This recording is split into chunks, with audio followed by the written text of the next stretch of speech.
A key lawmaker standing beside the governor as she called for the removal of the Confederate battle flag was Democratic Congressman James Clyburn of South Carolina. He's joining us from Columbia, the state capital, right now. Congressman, as usual, thanks very much for joining us. And it's still a little confusing out there whether a simple majority will be needed, a two-thirds majority. You understand South Carolina politics. Explain what's going to happen. Well, thank you so much for having me, Wolf. First of all, if they were to take the issue up now, it will require a two-thirds vote in order to amend the Sinai resolution. They are operating on a resolution that limits them to a discussion of the budget. For them to go beyond the budget will require a two-thirds vote, and a lot of them are expecting that to happen today. Now, if they do not get two-thirds, then the governor can call them back into a special session, and at that time, it will require only a simple majority vote to rescind the Heritage Act. Now, that's what has to happen, because the Heritage Act requires a two-thirds vote to change any of these Confederate and Civil War statues and monuments around the state. And that's what has to happen, Wolf, because if we only remove the flag from the State House, it allows the Citadel it will require that the Citadel continue to fly that flag in Summerall Chapel. That flag, the people of Charleston have been begging the Citadel to please take that flag out of Summerall Chapel, and they have an Attorney General's opinion that says because of the Heritage Act, they cannot take it out. So the Heritage Act must be rescinded, and the only thing required to rescind that is a simple majority vote.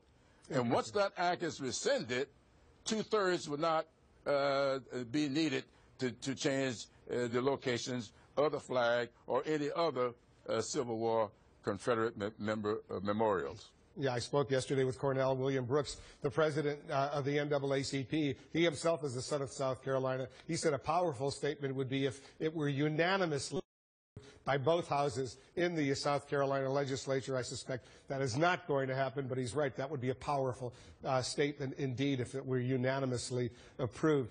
Let's talk a little bit about Mississippi, Congressman. You and I have known each other for a long time. All of a sudden, it's gaining momentum. The Republican House Speaker there in Mississippi now calling for his state to change its flag, which includes the Confederate insignia.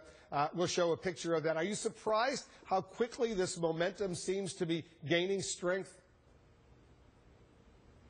Yes, I am surprised at that because, you know, they've had a referendum, statewide referendum in Mississippi, and I think it was like 60-40 to leave it alone. But you know what? I'm willing to bet that the vast majority of that 60% have no idea that that flag, that insignia that's a part of their flag, is really the battle flag of Northern Virginia. They keep thinking that that is the Confederate Confederate flag. That's not the Confederate flag. And I think that if all the lawmakers and all of the teachers and would begin to teach the correct history, then people will know that they have no reason to be celebrating this flag. Now, that won't satisfy everybody because there are a lot of people in Mississippi who know exactly what that flag is, and that's what they want to celebrate. But one of my best friends in the Congress and been a friend of mine for a long, long time is Congressman Benny Thompson. I would love to see a flag representing Mississippi that Benny Thompson will be comfortable putting by his next to his door, as we all do, most of us anyway, in Washington. Because of that emblem being embodied in the flag, Benny Thompson does not display that flag at his office door in Washington.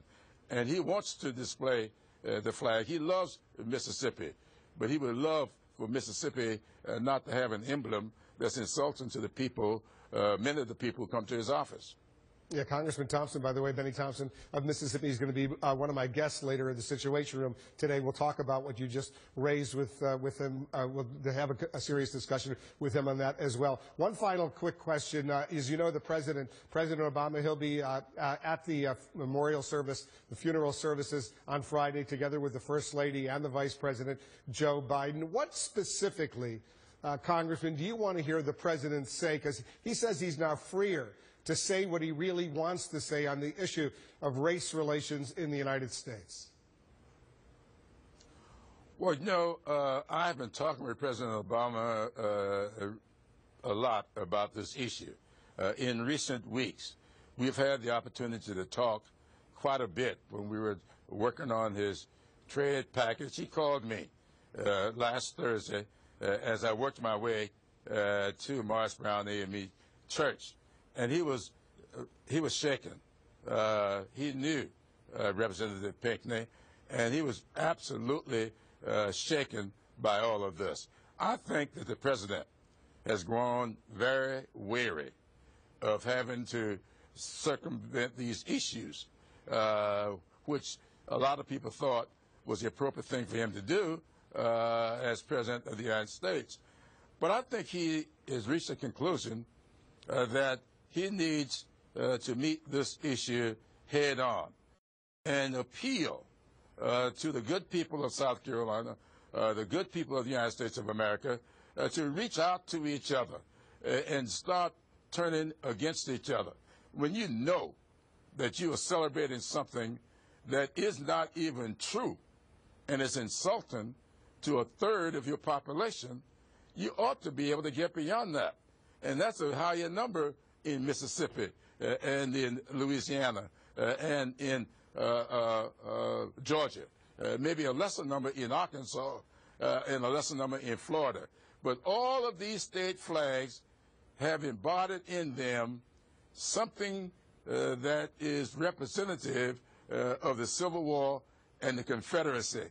And I believe that the president is going to strike a tone that will help the people of goodwill get beyond this issue that is causing so much consternation and is giving a certain amount of emboldenment, if that's a good word, to these people who celebrate this ill-fated pursuit of something that never really happened.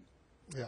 You make a good point. In Mississippi, by the way, 40% of the population of the state of Mississippi is African American, 40%, lesser in some of the other states. Absolutely. You mentioned. Congressman, thanks so much for joining us. Thank you so much for having me.